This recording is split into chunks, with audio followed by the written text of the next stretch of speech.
Aquí te pone un ejemplo de un...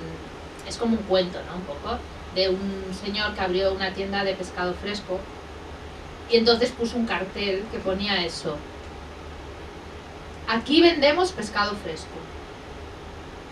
Entonces el padre se paró delante y le dijo: hombre, vendemos, quizá no haría falta, porque si tienes una tienda se supone que vendes el pescado, no lo vas a tener ahí para decorar, ¿no?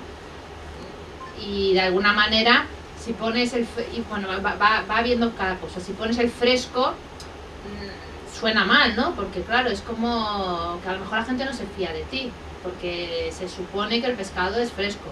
Si es una tienda de estas tradicionales. Y cuando pones el fresco, igual estás dando como por hecho que... créete que es fresco, ¿no? Bueno, pues quita el fresco. ¿Y para qué pones aquí? Claro, si tienes la tienda aquí no lo vas a vender en otro lado, ya se sobreentiende que bueno, entonces van como eliminando palabras de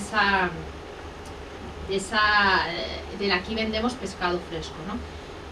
Y entonces hay un momento que como van eliminando tanto, ponen solamente la palabra pescado, porque se supone que con pescado ya se supone, tú lees pescado ya sabes lo que venden en la tienda, no hace falta que te expliquen nada más, ¿no? Entonces cuando el chico vuelve hacia la tienda se da cuenta que a una cierta distancia de la tienda se huele el pescado, ¿no? Entonces decide que para qué poner pescado si cualquiera que pase por la calle se va a dar cuenta que ahí se vende pescado. Es como una metáfora que hace. Pero yo creo que también hay aquí en España, es una percepción personal, ¿eh? Si alguien no la tiene me diga, qué tontería. Hay un tema con la vergüenza ajena esa, que nos hace también ser quizá un tema al ridículo, ser demasiado tiesos, ¿no? A veces ante públicos, y no, a lo mejor no dejarte un poco más ir, o no hacer un poco más una broma, porque parece que no es adecuado, que no va a quedar bien, que va a pensar aquel, va a pensar lo que le dé la gana, de cualquier manera. ¿Pensáis que esto serviría para cualquier tipo de presentación? Estoy en bastante desacuerdo con el tema de las 6 palabras nada más por diapo, ¿no? Básicamente porque en algunos momentos me tocó hacer presentaciones para distintos tipos de públicos y hay públicos que realmente no saben de lo que uno va a hablar, que uno no les da presentaciones de producto, presentaciones de empresa y demás, que uno no puede llegar antes con un documento para entregar para que lo puedan leer y demás. Por tanto, a mí me parece importante que la gente se quede no con una idea, sino con varios conceptos, y que eso no los puedo yo transmitir solo en 6 palabras por diapo. A veces es necesario explicar un concepto entero. Entonces, generalmente en mis diapositivas siempre pongo, si necesito explicar un concepto, el concepto y alguna definición o palabras sueltas que me relacionen, ¿no?, a ese concepto, porque después entiendo que la gente puede usar el impreso para recordar.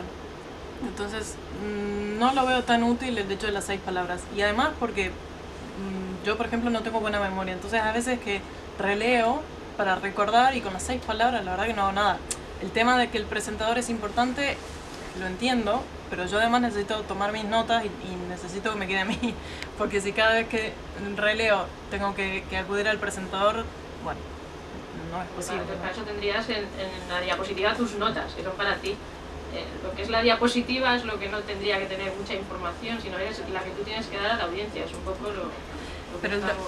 Eso también lo había notado como un comentario. El documento para entregar es más difícil que yo lo pueda escribir. En cambio, cuando yo entregué algunos documentos, siempre imprimía las 3 o 6 diapos por página con las liñitas, porque siendo estudiante yo siempre tomaba notas sobre ideas que se relacionaban con otras, sobre algo que me llamaba mucho la atención y ponía 1000 signos de admiración, sobre algo para ver después, una página de internet que necesitaba después reverla, ¿no?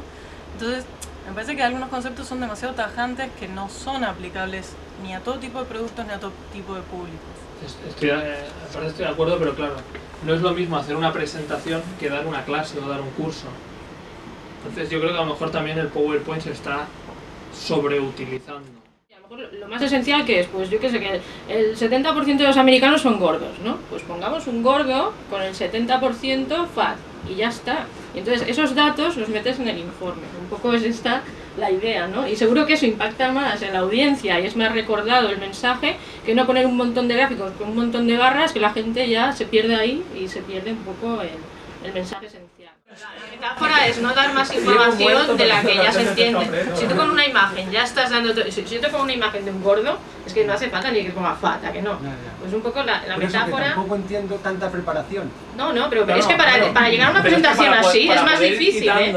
Para poder ir quitando... Es mucho más fácil hacer la típica presentación de viñetas, de todas esas es más fácil poner aquí y ir poniendo vendemos cosas, a ver, ¿y qué se me fresco? ocurre? Y empiezas ahí a escribir. Y hacer refritos de 20.000 presentaciones, ¿sabes? Como ha salido lo de las TED, yo tuve la suerte de estar en la TED X de Barcelona, que fue hace un mes, ¿no? Y fue bajo mi punto de vista, y ya lo dije en el sitio que lo tenía que decir, fue un desastre. Y los ponentes eran muy buenos, pero la diferencia que había con las de Estados Unidos era que no habían ensayado, se les notaba que no habían ensayado, entonces se hacían muy largas y no tenían la fuerza que tenían las primeras. Entonces, en la línea de lo que estamos diciendo, se nota en que las TED de Estados Unidos, que si las podéis ver, TED en Google y salen las primeras, son 5 minutos de gente que tiene muchas cosas que decir y que usan nada, o sea, la mayoría ni siquiera usa presentación y llegan y las recuerdas mucho tiempo. Entonces, eso es una idea. También decir que todo el mundo estaba de acuerdo que el que mejor lo hizo fue Pau García Mila, que es un chaval de aquí de Esparraguera, que es el que ha hecho el sistema operativo iOS, y que casualmente no usó ningún tipo de soporte visual. Fue el único que no usó ningún tipo de soporte visual. Y luego hubo acuerdo de que había sido la mejor presentación con diferencia. Eso por un lado. Por otro también hay no consigo recordar hoy quién es el autor que lo dice, ¿no? Pero hay un autor que escribió una carta a un amigo suyo y que al final le dijo: perdona por la extensión, no he tenido tiempo de ser más breve. Esto no sé si lo dice el libro porque no lo he podido leer, pero eso es una idea también de por qué la simplicidad es así. Y luego, a ver, yo quería, si os podéis quedar con una idea, por favor, hoy, el PowerPoint no es la presentación. Creo que antes hemos hablado de los americanos, que son muy teatrales y actúan mucho. Los americanos tienen la ventaja que practican mucho la presentación desde el colegio, ¿vale? Están muy acostumbrados a presentar y a ser audiencia también. Creo que aquí, por lo que has dicho tú, Merche, el sentido del ridículo, la vergüenza y la poca práctica, que no tenemos práctica en su gran nos escondemos detrás del PowerPoint. En el momento que nos damos cuenta que el PowerPoint nos puede ser un soporte, una ilustración, nos puede ayudar, pero que somos nosotros los que presentamos y contamos la historia, ganaremos mucho.